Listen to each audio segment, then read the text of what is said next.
NFC roster reset and hierarchy going into the 2023 NFL draft. We are less than 3 weeks away now from the NFL's annual selection meeting. This comes from Eric Edholm of NFL.com. NFC roster reset, conference hierarchy heading into the 2023 NFL draft.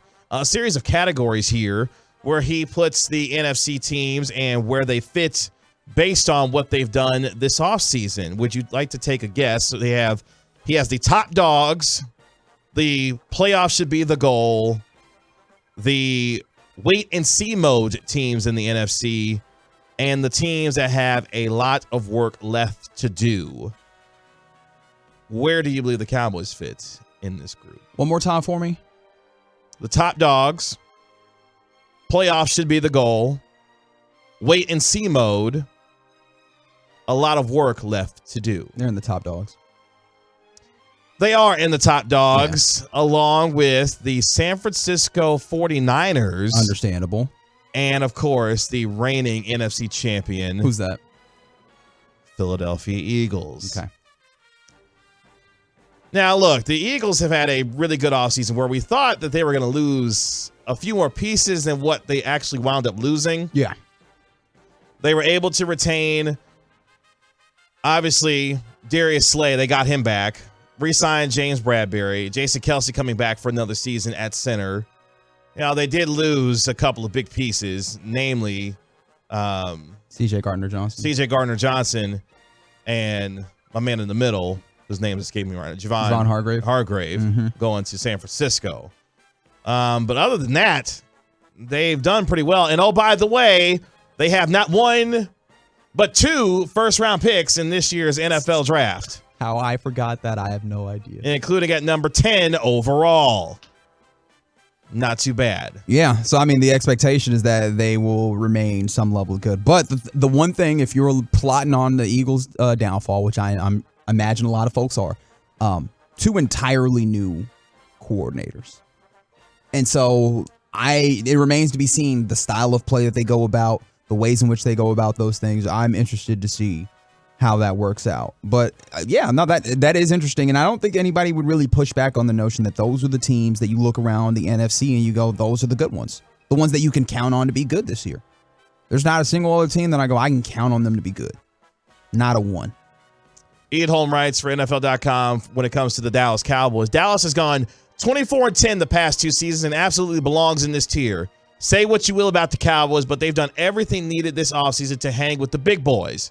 Tony Pollard locked up for at least another year. Dan Quinn is back to run the defense. Brandon Cooks, Stephon Gilmore were targeted. Some consistency. You've made upgrades in at least a couple of places that were desperately necessary.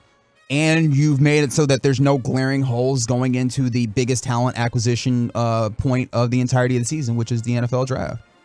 And there are still questions about Dak Prescott that cropped up last season when he led the NFL in interceptions. But his 5 TD postseason performance against the Tampa Bay Bucks was a reminder that Dak Prescott can still play at an elite level. I do encourage you, if you want to, the 33rd team, I don't know if you're familiar with their work. I did, and I saw exactly what you're talking about. Mike Moritz did a 19-minute breakdown, the former Super Bowl head coach for the, at the time, St. Louis Rams.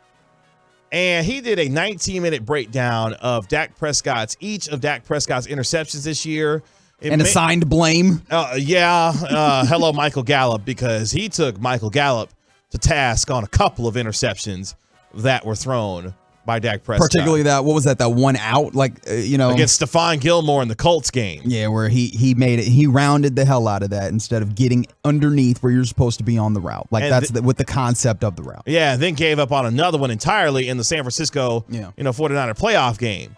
So I encourage you to look at that. I tweeted it out at Kevin Gray Sports on Twitter to look at that, because it will give you a little bit more perspective on how those interceptions came to be and the origins of those. And it's some of what we talked about, right? Yes. Like, there's a lack of separation. Some of this that I know that I talked about with you when I was getting really deep into the Kurt Warner QB school stuff and how the ways that he broke down some of the things that he didn't like about some intricacies of the offensive play calling, or maybe not the play calling, the ideas that were on the field.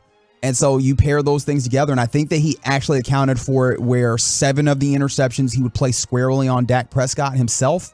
And that fits more in line with what you would anticipate from Dak Prescott over his history, as not a turnover-prone quarterback necessarily. Yeah, it's the 33rdteam.com. On Twitter, they're at the 33rd Team FB if you want to see that particular video there. But I thought it was very, very well done, and it broke down in a lot of ways some of the things that you see initially on film, but at the same time, from someone who is as well-versed offensively as Mike Martz is, will give you a better idea of what that looked like from from his perspective with Dak Prescott's interceptions. A couple other teams that made some of the other tiers. Playoffs should be the goal. Detroit, Minnesota, Seattle, with your boy Geno Smith. That's right. Making all his money, coming back. Oh, and the Giants? Which I think is fair.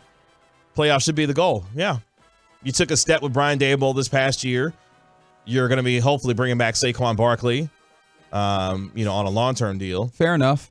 And you gave $40 million to Daniel Jones, who, by the way, never forget. Oh, boy. Here we go.